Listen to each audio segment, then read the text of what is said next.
Hello friends and welcome to my channel all about IELTS। आप सभी का स्वागत है मेरे all about IELTS चैनल में। It's your one step destination to everything related to IELTS। आप यहाँ पे IELTS से रिलेटेड कुछ भी जान सकते हैं और इवन के सैम्पल पेपर्स भी प्रैक्टिस कर सकते हैं। So let's get started। सबसे पहले जो चीज़ that comes to our mind is related to the basics of IELTS. What is IELTS? So in today's video we are going to discuss the basics related to IELTS, like what is IELTS, why this test is conducted, why it is important, and all the various modules that fall under its category. So सबसे पहले शुरू करते हैं हम what is IELTS। IELTS is basically an international English language testing system। ये एक ऐसा exam है, ये ऐसा टेस्ट है जो आपकी इंग्लिश लैंग्वेज कैपेबिलिटी को, एबिलिटी को जज करता है और टेस्ट करता है। It is designed in such a way that it assesses and evaluates the English language availability of the candidates who are taking this test. In simple words, this test gauges the English skills of a person। अगर आप किसी English speaking country में जाके settle होना चाहते हो तो ये टेस्ट आपके लिए कंपल्सरी। आइल्स का जो टेस्ट है it is jointly managed and administered by University of Cambridge ESOL examinations, Cambridge ESOL, British Council and IDP IELTS Australia. ये तीनों वेंचर जो है एक साथ मिल के इस टेस्ट को कंडक्ट करती हैं। IELTS conforms to the highest standards of English language।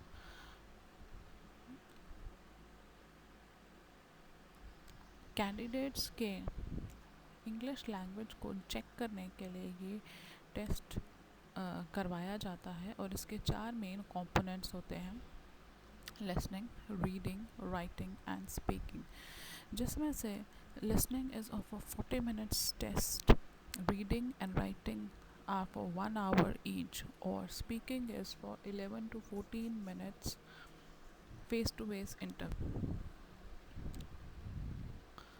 Then comes that IELTS का बेनिफिट क्या है या IELTS हम क्यों करते हैं। IELTS is basically recognized by various universities, employers in many countries।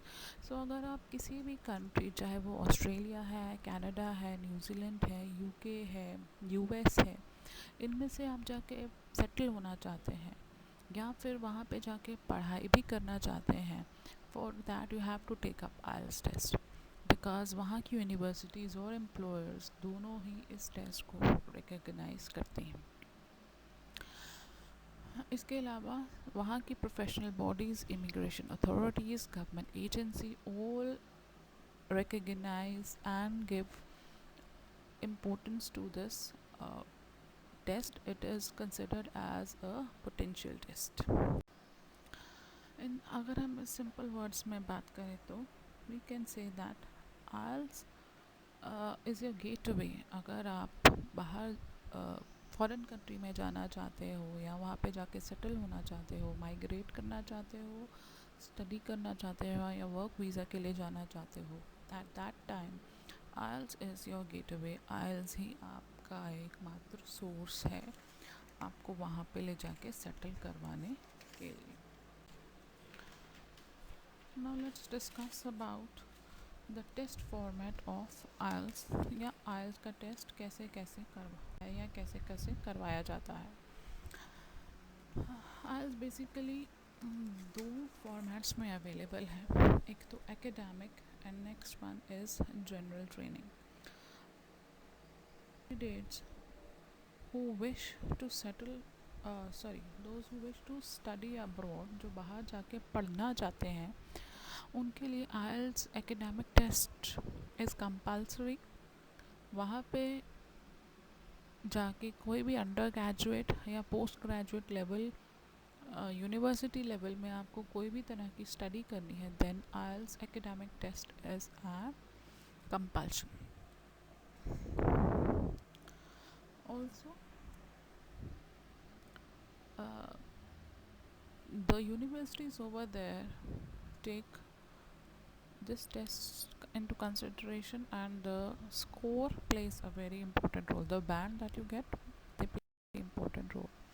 और अगर वहीं हम बात करें जनरल ट्रेनिंग आइल्स टेस्ट की, तो ये उन लोगों के लिए है जो बाहर जाके परमानेंटली सेटल होना चाहते हैं या फिर वहाँ पे जाके काम करना चाहते हैं.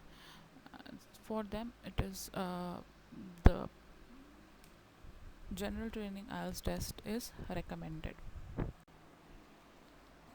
So basically candidates, they are tested on listening, reading, writing and speaking aspects. ये इनके रीडिंग, लिसनिंग, राइटिंग और स्पीकिंग स्किल्स को टेस्ट करने के लिए होती है. जहाँ तक कि लिसनिंग और स्पीकिंग टेस्ट की बात है, ये सभी कैंडिडेट चाहे वो एकेडमिक के लिए टेस्ट के लिए बैठ रहे हैं, चाहे वो जनरल आइल्स टेस्ट के लिए बैठ रहे हैं, they are for the same. लेकिन अगर रीडिंग और राइटिंग टेस्ट की बात करें तो ये एकेडमिक और जनरल ट्रेनिंग वालों के लिए अलग अलग होती है. Next comes about that how these tests are conducted. जहाँ तक कि listening, reading and writing tests are conducted, they are conducted within a one day and at one stretch. Means there is no break in between these three tests. You have to spend 3 hours continuously in that test. You're not given any.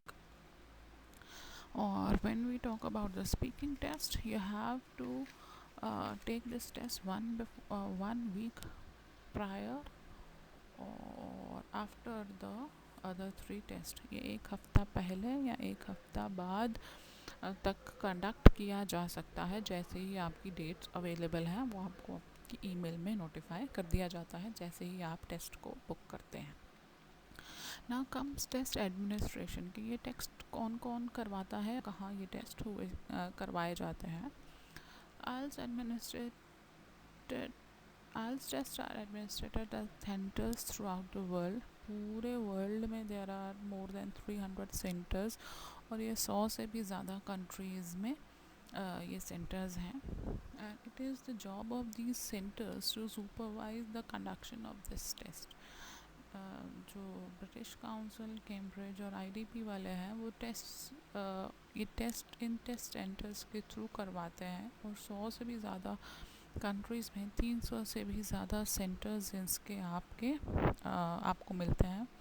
And ये centres they provide you qualified and trained examiners to maintain the authenticity of exam. और अगर आपको पूरे centres की list चाहिए तो that you can check out at www.ielts.org पे. वैसे तो ये टेस्ट रेगुलरली ही within every Saturday or at regular intervals they are being conducted as per the local need of that area.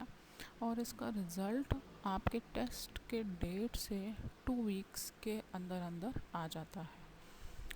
और जो रिज़ल्ट की कॉपी है एक तो कैंडिडेट को भेजी जाती है, plus if the candidate has requested कि इसकी एडिशनल कॉपीज़ किसी इंस्टीट्यूट्स को या किसी और को भेजनी है, then the centres also provide that.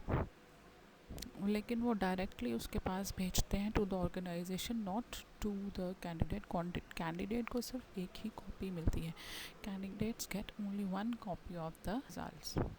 And also अगर आपका लगता है आपको तो जो टेस्ट स्कोर है आपका रिक्वायर्ड टेस्ट स्कोर नहीं है, आप इससे बेटर कर सकते हो या आपकी रिक्वायरमेंट ज़्यादा है, तो there is no restriction for taking the number of time you are taking the test. आप कितनी मर्जी टाइम ये टेस्ट ले सकते हैं. Then comes the test results.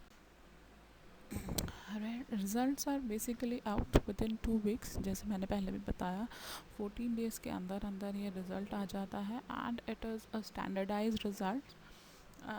ये टेस्ट रिज़ल्ट कार्ड, जिसको हम टेस्ट रिपोर्ट फॉर्म भी कहते हैं, TRF भी कहते हैं, that is sent to the candidate. और ये 2 तरह से मार्किंग इसमें की जाती है। एक तो इंडिविजुअल टास्क में, जैसे लिसनिंग में, रीडिंग में, राइटिंग में और स्पीकिंग में अलग अलग मार्किंग की जाती है, प्लस उसको एवरेज करके एक टोटल ओवरऑल बैंड स्कोर भी निकाला जाता है। और जो टेस्ट रिपोर्ट्स फॉर्म्स हैं वो डायरेक्टली कैंडिडेट्स को भेजे जाते हैं। टेस्ट सेंटर्स कोई भी नीड को केटर नहीं करते हैं। You get that TRF directly to your. Then comes the how the test are evaluated. Obvious सी बात है कि इंग्लिश एबिलिटी को टेस्ट करने के लिए आइल्स प्रोफाइल, आइल्स जो है करवाया जाता है, आइल्स का टेस्ट करवाया जाता है। So it has a very high standard. Each module, चाहे वो लिसनिंग है, स्पीकिंग है, रीडिंग है, राइटिंग है, हर एक में मार्किंग 1 to 9 बैंड के अकॉर्डिंगली होती है। और जो एवरेज ओवरऑल बैंड स्कोर है उसमें भी आपको 1 to 9 स्कोर के अकॉर्डिंग ही बैंड के अकॉर्डिंग चेंज किया जाता है। A score is reported for each test component. हर एक टेस्ट कॉम्पोनेंट का स्कोर होता है। The individual test scores are then averaged and rounded off to produce the overall band score. पहले तो हर एक कॉम्पोनेंट में, लिसनिंग में, रीडिंग में, राइटिंग में और स्पीकिंग में 1 to 9 बैंड स्कोर के अंदर आपको बैंड दिए जाते हैं। फिर उनको ऐड अप करके 4 से डिवाइड करके एवरेज निकाल के ओवरऑल बैंड स्कोर भी आपको दिया जाता है, ये according to the confidential band score conversion table. So overall band scores and the individual test scores are reported in whole and half bands। या तो वो पूरा, जैसे 9 बैंड या 8 बैंड या 7 बैंड्स हो सकते हैं, या हाफ बैंड भी हो सकते हैं, जैसे 6.5.5। इन अ नटशेल हम एक बार से बारह रिवाइज कर लेते हैं। IELTS stand for international English language testing system. It is both available in paper and pen these days and computer delivered ways। आप पेन और पेपर जैसे ट्रेडिशनल मेथड लिखने से कर सकते हैं और कंप्यूटर पे भी इसको दे सकते हैं। 2 modules are available: academic and general training। It has 4 sections: listening, reading, writing and speaking, and also the result is out within 2 weeks of the test। So this is for today's video, friends. Thank you for watching. If you have any query related to it, do not hesitate to ask in the comment section, and we will be back with the next video very soon. Thank you.